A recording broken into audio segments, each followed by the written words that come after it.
experiment with some bigger, tougher puppets. And I don't have like a dark crystal puppet here, but hey, Donna Kimball's going to help me out.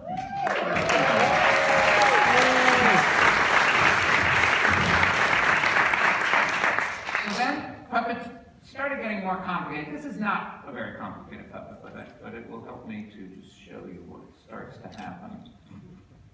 All right. Oh, that's not. You're not going to put the puppet up in the shot. I'm supposed to do that.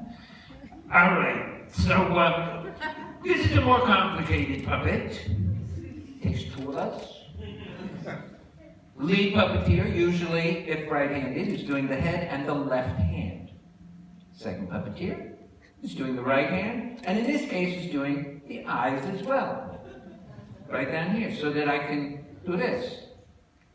Now I can't see. Okay, now I can see. Now, once you have two puppeteers, then suddenly you start to have to work together as a perfect group. Now, I can make it easy. Sometimes we play with each other too. So let's say I needed to go around 360 degrees. I could make this easy for Donna, and I could just go like this, which is super easy for her. Or I can make it really hard and go like this. I just make her That's kind of fun. So at this point, puppets started to get more complicated. And when we get to Dark Crystal, there was a lot more expression in the eyes and stuff. Eyes, nose, eyebrows, ears, everything was moving. Puppets could take 5, 6 people to work. Started to get really complicated. So this next clip that I'm going to play, fourth wall is not as effective with this face. This next clip I'm going to play is from Dark Crystal. Here, I'm going to come over here. All right, so now puppets started getting more complicated, much more complicated than this. And let me play this first one. This is both behind the scenes and from the movie. This is looking at the character of Agra and Frank Oz working Agra.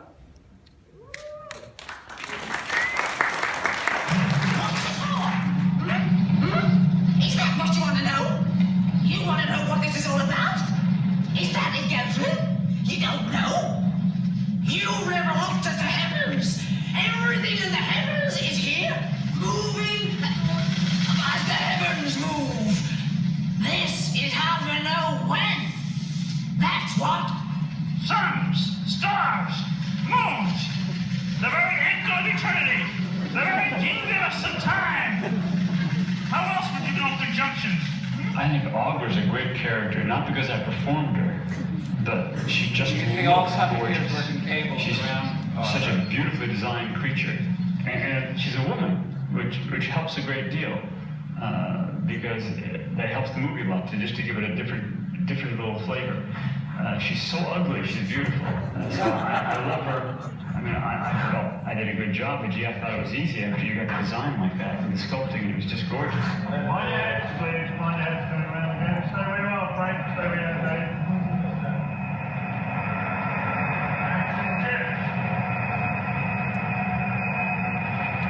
I felt the body very much. The hulking mass that you moved around in was very scary from the outside.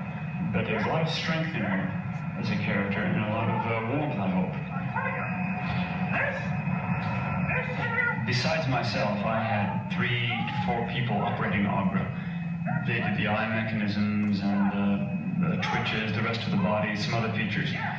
So they were looking at their monitors, and I was looking at my monitor, and I had my microphone on, and I was talking to Jim and Dusty, our floor manager. Well, it got very complex. All this, and I haven't ducked yet. Please hurt me, I'm asking for it.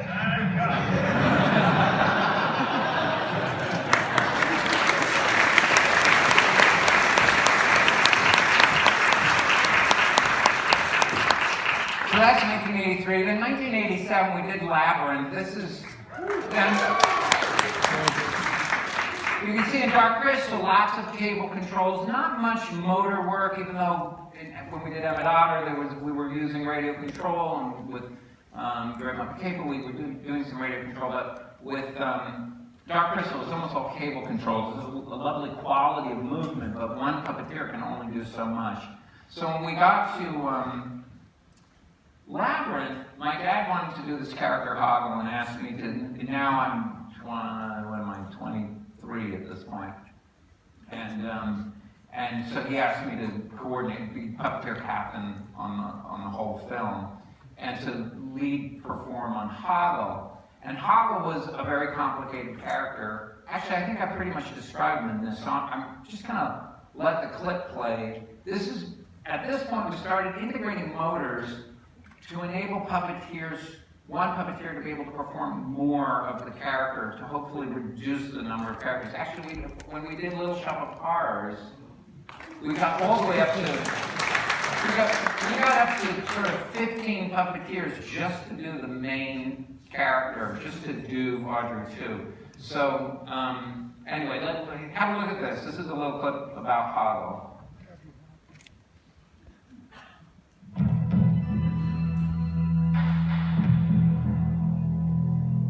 Hoggle is certainly the most complicated puppet creature we've ever built. It's the most technically elaborate face because we've put about 18 motors in there to control all the different portions of the face with these 18 motors and 4 people operating that from outside by radio control. It creates enormous problems in just trying to figure out how to make that into one expression. The Hoggle crew are 5 performers, one of which is really 23. actress Sharon. She's inside the costume. She does all the body movement, and her head is inside the head. However, the jaw is not connected to her jaw. Nothing that the face is doing has any connection with what she's doing with her face. The other 4 members of the crew are all radio crew, myself included. A head doesn't just speak, it moves while it speaks. And the body has to have the right attitude, the right breathing, and the right, stance, body position, and stuff like that. So it was very important to really act Hoggle out and know what transitions were going on, just as much as the people doing the head. You monster! They breathe as fast as I can spray. 5 performers trying to put one character out of one puppet. It's a very tough thing. That makes it worse! Basically what it takes is a lot of rehearsing and getting to know each other's timing. So that when I go, yeah, something like that, the eyes go, yeah, and Sherry goes, yeah, and everybody does it at the same time. And they all know that it's gonna come, and they know exactly what it's gonna sound like and all that. That took a lot of rehearsal. Ain't it? Now, would you go left or right? We both stayed open to one. It's Hoggle! All right.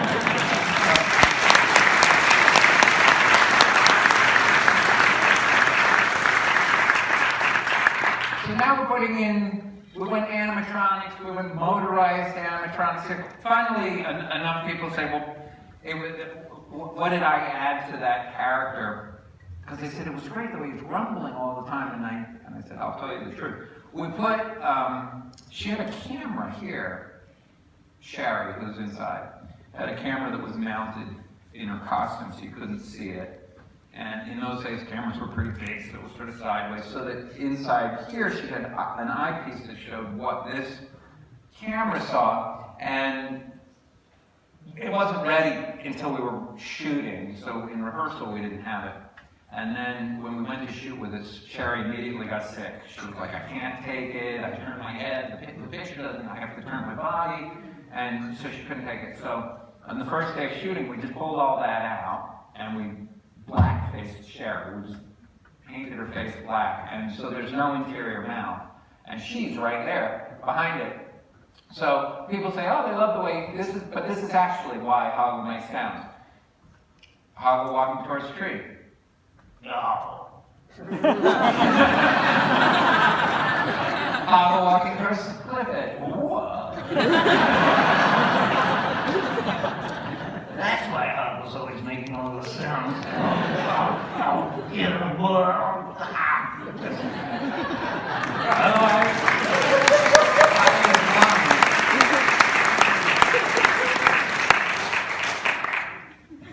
So then we tried to, well, this now brings me, now I'm going to come back to my dad, but now we're after my dad. So the first big production that we did was Dinosaurs.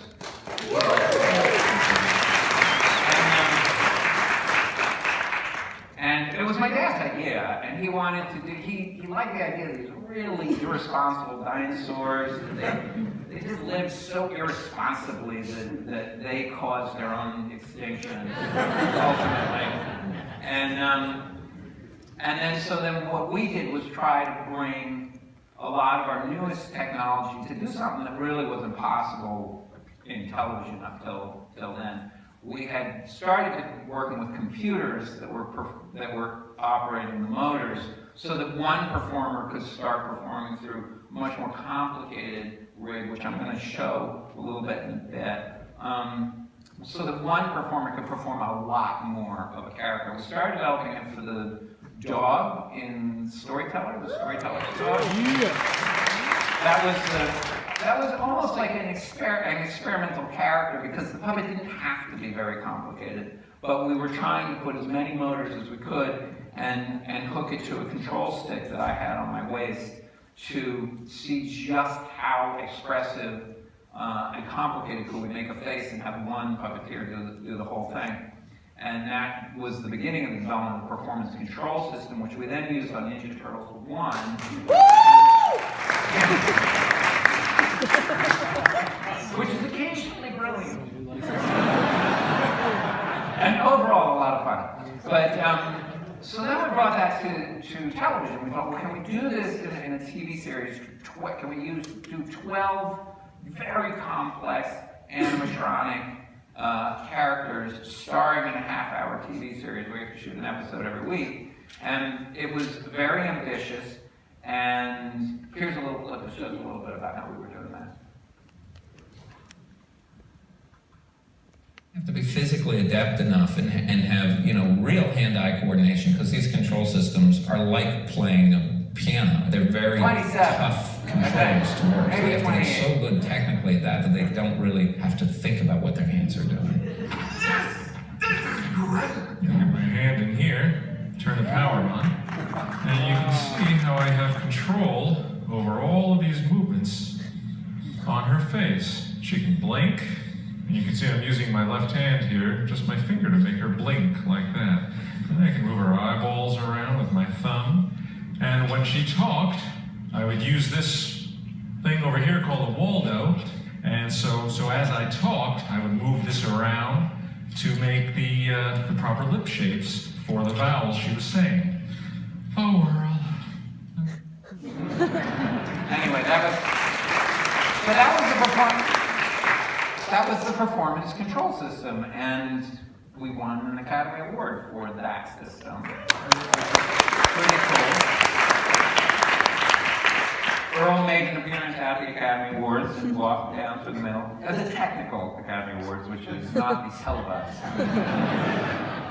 And he walked away with the Academy Award. And then I'll get into how that further developed. Let me just see, where am I exactly here? Visual effects. All right, so now I've gotten Dinosaurs going, and we've been working on the script for the next big Muppet piece, and everybody was I was very nervous about it. I was terrified. And because if you had tracked my work with my dad, it had almost entirely been the labyrinths, the storytellers, the more animatronic-y stuff. I was generally in London. Didn't do so much of the Muppet stuff other than being a kid around it, and doing the bicycle sequence in Great Muppet Caper. So Christmas Carol was a tricky one for me to do.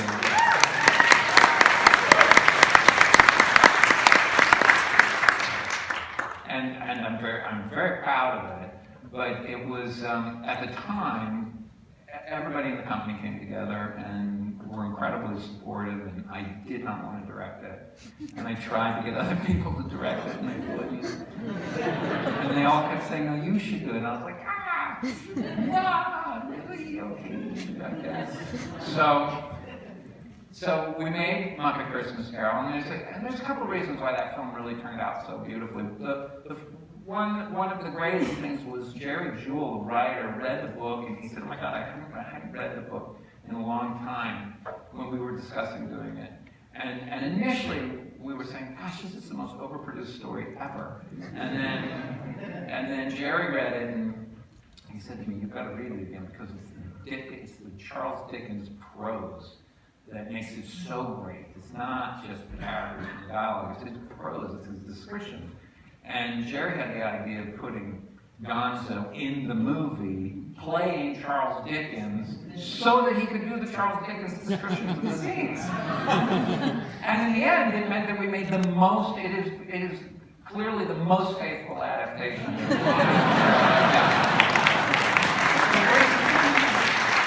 Pretty much everything out of Gonzo's mouth was written by Charles Dickens, which is pretty great. But anyway, I was trying to think, what can I do now because my dad was always trying to step it up one with the Muppets. And the last thing he had done was the Muppet Vision 3D movie. He didn't actually even finish it. He finished shooting it, but he was in post when he died, and Frank Oz finished it up for him. But that was Muppets in 3D, and he did all the 3D stuff.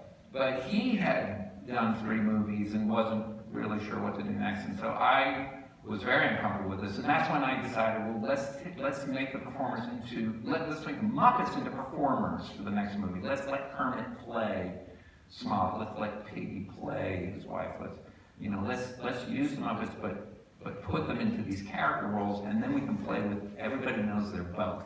They know who the real character is behind and the character they're playing.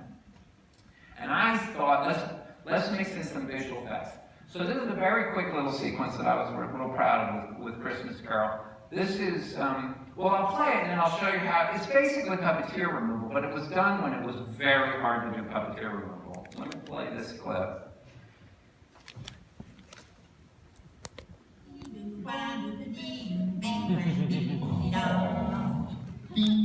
There you are. So he's not walking on the ground, he's actually walking on a barrel. That is a rolling barrel.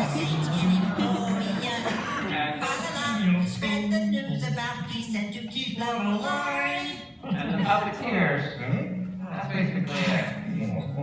Come on, son. That was the moment I just said, we'd never seen the puppets really walking and dancing, and the way we did that was with a barrel, a white cobblestone, a rubber like cobblestone barrel with fake snow on it that was rolling, and then the puppeteers were in fluorescent blue suits that we then fluoresced with black light behind the camera to get the suits that they were wearing to fluoresce enough so that the keyers could keep most of the puppeteers out and do a minimal amount of rotoscoping. Rotoscoping was a very kind of ugly art form in those days. It really showed up when somebody was trying to paint the mat frame by frame. So I was really happy with the way that turned out. That was mixing in now pretty sophisticated visual effects techniques that hadn't been done. My dad didn't do it. I just remastered the Muppet movie, well, not just, a couple years ago, 2K, or not 4K yet. I'm probably have to go right back to it. And because we had decided, because now the practice is to remove any arm rods, we should remove the arm rods that are there in the first Muppet movie. And I went through that whole movie, and I could see 3 arm rods in the entire movie, which is amazing. So it all really happened in front of camera. When we did marionettes, we painted the strings to match the backgrounds. We actually kept going until you couldn't see the strings. When there were strings, they had to be invisible to the camera. It was just a different time, whereas now, strings, it's string removal. So this was mixing in now visual effects techniques into traditional hand puppets, which is kind of what I was trying to do. Rather than make the characters really complicated like dinosaurs, let's let the characters be simple puppets, but now puppeteer them with puppeteers right there, but let's use visual effects to allow the puppets to do things we've never seen before. So that's what I did with Muppet Christmas Carol. And there are actually a couple, there is one computer visual effect in Muppet Christmas Carol. This is now 1992. There was not much going on inside of computers up until then. But at one point I swirled the world behind the Ghost of Christmas Yet to Come, where the world swirls away in the background. And we were like, oh my God, it's amazing. You've never been seeing that. You'll never get better than that. But anyway, so then Muppet Treasure Island, which I did 4 years later. And then I like showing this one. I like, the first step is just the biggest, I wanted to do like the most ridiculously over-the-top intro of a character. So, to introduce Miss Piggy, she comes in late in the movie, and I wanted her to have like the greatest entrance possible. Hans Zimmer was doing music, and I said, Hans, you have to give me like a music, like a crescendo that just keeps going. It has to be like the biggest crescendo ever. And he was like, okay, no problem. And then he sent it over, and I was like, oh my God, that is the biggest crescendo. And we shot to it. And then after this, there's 2 clips on this clip. And the second clip is again using